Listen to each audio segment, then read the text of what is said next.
ಸಖತ್ ಖಾರ ಬಣ್ಣ ಮತ್ತು ರುಚಿ ಆಚಿ ಚಿಲ್ಲಿ ಪೌಡರ್.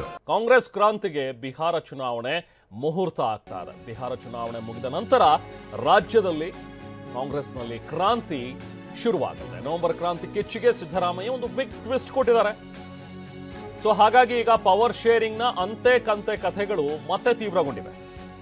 ಯಾಕಂದ್ರೆ ಇದುವರೆಗೂ ನಾನೇ ಕಂಪ್ಲೀಟ್ ಸಿಎಂ ಆಗಿರ್ತೀನಿ 5 ವರ್ಷ ಅಂತ ಹೇಳ್ತಾ ಇದ್ದಂತಹ ಸಿಎಂ ಈಗ ವರಸೆ ಬದಲಿಸಿದ್ದಾರೆ. ಸೊ ಹಾಗಾಗಿ ಈಗ ಮತ್ತೆ ತೀವ್ರಗೊಂಡಿದೆ ಈ ಪವರ್ ಶೇರಿಂಗ್ ನ ಮಾತುಕತೆಗಳು.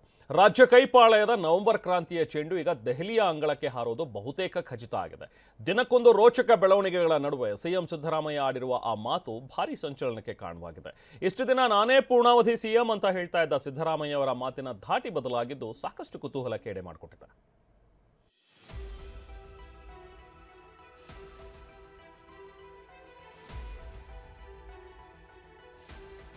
ನವೆಂಬರ್ 2, 2023 5 ವರ್ಷ ನಾನೇ ಸಿಎಂ ಆಗಿರ್ತೀನಿ. 5 ವರ್ಷ ನಮ್ಮದೇ ಸರ್ಕಾರ ಇರ್ತದೆ. ನಾನೀಗ ಮುಖ್ಯಮಂತ್ರಿ ನಾನೇ ಮುಂದುವರಿತೀನಿ. ಜುಲೈ 7, 2025 5 ವರ್ಷ ನಾನೇ ಸಿಎಂ. ನಿಂಗ್ಯಾಕೆ ಅನುಮಾನ? ಹೌದು ನಾನೇ. ನಿನ್ಗ್ಯಾಕೆ ಅನುಮಾನ ಬಂದಿದೆ?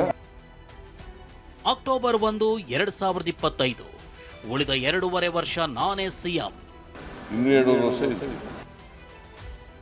ನಿನ್ನೆ ಹೈಕಮಾಂಡ್ ತೀರ್ಮಾನ ಮಾಡಿದ್ರೆ ಎಂದ ಸಿದ್ದರಾಮಯ್ಯ. ಸರ್ ನೀವೇ 5 ವರ್ಷ ತಾವೇ ಮುಖ್ಯಮಂತ್ರಿ ಸರ್. ಹೈಕಮಾಂಡ್ ತೀರ್ಮಾನ ಮಾಡಿದ್ರೆ ಈ 4 ಹೇಳಿಕೆ ಸಾಕು ಸಿದ್ದರಾಮಯ್ಯರ ಮಾತಿನ ಧಾಟಿ ಹೇಗೆಲ್ಲ ಬದಲಾಗಿದೆ ಅನ್ನೋದನ್ನ ಹೇಳಲು. ನವೆಂಬರ್ 20ಕ್ಕೆ ಕಾಂಗ್ರೆಸ್ ಸರ್ಕಾರ ಅಧಿಕಾರಕ್ಕೆ ಬಂದು 2.5 ವರ್ಷ ತುಂಬುತ್ತಿರುವಾಗಲೇ ಇದೇ ನವೆಂಬರ್ ಕ್ರಾಂತಿಯ ಕಿಚ್ಚು ಇದೀಗ ಹೈಕಮಾಂಡ್ ಅಂಗಳಕ್ಕೆ ಹಾರೋದು ಬಹುತೇಕ ಖಚಿತವಾಗಿದೆ. ಯಾಕಂದ್ರೆ ನಿನ್ನೆ ಮಾತನಾಡಿದ ಸಿಎಂ ಸಿದ್ದರಾಮಯ್ಯ 5 ವರ್ಷ ನೀವೇ ಸಿಎಂ ಆಗಿರ್ತೀರಾ ಅನ್ನೋ ಪ್ರಶ್ನೆಗೆ ಹೈಕಮಾಂಡ್ ತೀರ್ಮಾನ ಮಾಡಿದ್ರೆ ಅಂತಷ್ಟೇ ಹೇಳಿದ್ದಾರೆ. ಸರ್ ನೀವೇ 5 ವರ್ಷ ತಾವೇ ಮುಖ್ಯಮಂತ್ರಿ ಸರ್. 5 ವರ್ಷ ನೀವೇ ಇರ್ತೀರಾ ಸರ್. 5 ವರ್ಷ ಹೈಕಮಾಂಡ್ ತೀರ್ಮಾನ ಮಾಡಿದ್ರೆ ಹೈಕಮಾಂಡ್ ಮೇಲೆ ಇಬ್ಬರ ಭಾರ, 106 ಲೆಕ್ಕಾಚಾರ. ಸಿದ್ದರಾಮಯ್ಯನವರ ಪಾಲಿಗೂ ಡಿಕೆ ಪಾಲಿಗೂ ಆಶಾ ಕಿರಣವಾಗಿರೋದು ದೆಹಲಿಯ ಹೈಕಮಾಂಡ್. ಹೇಳಿ ಕೇಳಿ ಸಿದ್ದರಾಮಯ್ಯ ಪವರ್ಫುಲ್ ಲೀಡರ್. ಸಿದ್ದರಾಮಯ್ಯ ಆಗಿರೋ ಏಕೈಕ ನಂಬಿಕೆ ರಾಹುಲ್ ಗಾಂಧಿ. ಅಹಿಂದ ನಾಯಕತ್ವವನ್ನ ಕಾಂಗ್ರೆಸ್ ಶಕ್ತಿಯಾಗಿ ಮಾರ್ಪಾಟು ಮಾಡಿರೋ ಸಿದ್ದರಾಮಯ್ಯ ರಾಹುಲ್ ಗಾಂಧಿ ಅಹಿಂದಕ್ಕೆ ವಿರುದ್ಧವಾಗಿ ನಿರ್ಧಾರ ಕೈಗೊಳ್ಳೋದಿಲ್ಲ ಅಂತ ನಂಬಿದ್ದಾರೆ. ಇದೇ ಕಾರಣಕ್ಕೆ ಯತೀಂದ್ರ ಉರುಳಿಸಿರೋ ಅಹಿಂದ ನಾಯಕತ್ವದ ದಾಳ ದೆಹಲಿ ಮಟ್ಟದಲ್ಲೂ ವರ್ಕ್ ಆಗಬಹುದು ಅನ್ನೋದು ಸಿದ್ದರಾಮಯ್ಯ ಟೀಮ್ ಲೆಕ್ಕಾಚಾರ. ಬಿಹಾರ ಚುನಾವಣೆ ಫಲಿತಾಂಶದ ಮೇಲೆ ನಿಂತಿದೆ ಅದಲು ಬದಲು ಆಟ. ಅಸಲಿಗೆ ರಾಜ್ಯದಲ್ಲಿ ನಡೆಯುತ್ತಿರೋ ನವೆಂಬರ್ ಕ್ರಾಂತಿಯ ಸುತ್ತಲಿನ ಎಲ್ಲಾ ಬೆಳವಣಿಗೆಗಳು ಬಿಹಾರ ಚುನಾವಣೆಯ ಫಲಿತಾಂಶದ ಮೇಲೆ ನಿಂತಿವೆ. ಅಕಸ್ಮಾತ್ ಬಿಹಾರ ಚುನಾವಣೆ ಫಲಿತಾಂಶದಲ್ಲಿ ಕಾಂಗ್ರೆಸ್ಗೆ ಹಿನ್ನಡೆಯಾದ್ರೆ ಸಿದ್ದರಾಮಯ್ಯನವರ ಕುರ್ಚಿಗೂ ಯಾವುದೇ ಸಂಕಷ್ಟ ಬಾರದು. ಇದನ್ನೇ ಗಟ್ಟಿಯಾಗಿ ನಂಬಿರೋ ಸಿದ್ದರಾಮಯ್ಯ ನವೆಂಬರ್ 15ರ ಬಳಿಕ 3 ದಿನ ದೆಹಲಿಯಲ್ಲಿ ಠಿಕಾಣಿ ಹೂಡಲಿದ್ದಾರೆ.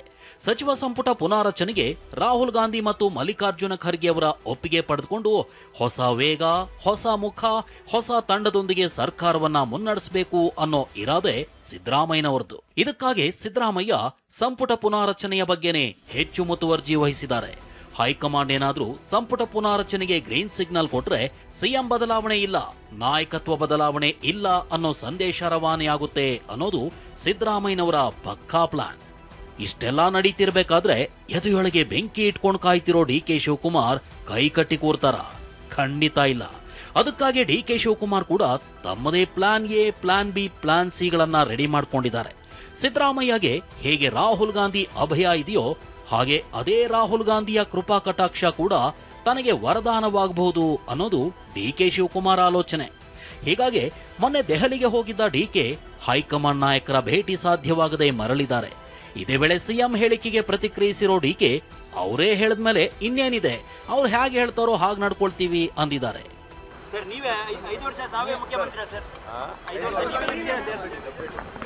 5 ವರ್ಷ ಹೈಕಮಾಂಡ್ ತೀರ್ಮಾನ ಮಾಡಿದ್ರೆ ಸಿಎಂ ಹೇಳಿದ್ಮೇಲೆ ಇನ್ನೇನಿದೆ, ಅವ್ರು ಹೆಂಗೆ ಹೇಳ್ತಾರೋ ಹಂಗೆಲ್ಲ ನಾವೆಲ್ಲ ನಡ್ಕೋತೀವಿ. ಸಿಎಂ ಹೇಳಿದ್ಮೇಲೆ ಇನ್ನೇನಿದೆ, ಅವ್ರು ಹೆಂಗೆ ಹೇಳ್ತಾರೋ ಹಂಗೆಲ್ಲ ನಾವೆಲ್ಲ ನಡ್ಕೋತೀವಿ.